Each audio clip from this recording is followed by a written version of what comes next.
What particular type of story would you like to hear? The one about the guy in the audience who kept him singing.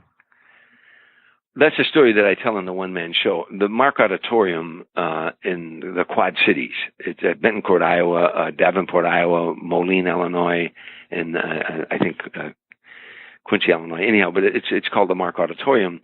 Frank was about 78 years old, and he was getting older and forgetting lyrics sometimes. And on this particular night, we were always wondering, when is he going to lay it down? When's Frank going to finally say, I'm not going to sing anymore?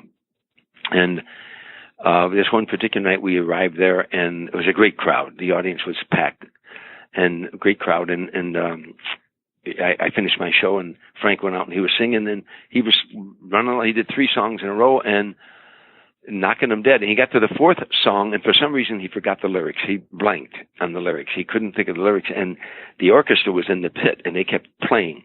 And all of a sudden, Frank was whispering, I'm sorry, I'm sorry, I'm so sorry. And the orchestra, finally realizing that he wasn't with them, they began to wind their instruments down one at a time to an eerie silence in this huge arena.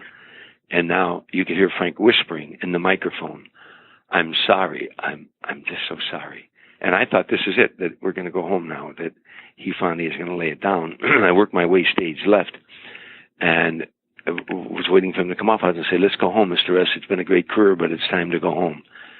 But it looked like he was going to lay his microphone down and quit, and a guy way up in the top of the arena stood up and shouted as loud as he could, that's all right, Frank. It's all right. It's all right, Frank, because we love you. It's all right, Frank. And he started to applaud. And the people around him started to applaud, and pretty soon hundreds of people and thousands of people. And now 15,000 people in this arena were applauding and cheering, applauding and cheering. And they wouldn't stop applauding and cheering.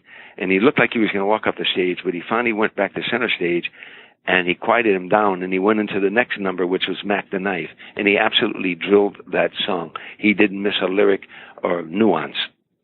And this time when he finished, they gave him a standing ovation that lasted almost 10 minutes. They wouldn't stop cheering. And finally, he was getting ready to do his next number. And he started to sing, and he looked up, and he pointed up to the guy way up on top, and he said, I love you too, pal. And he went on to sing for 2 years after that.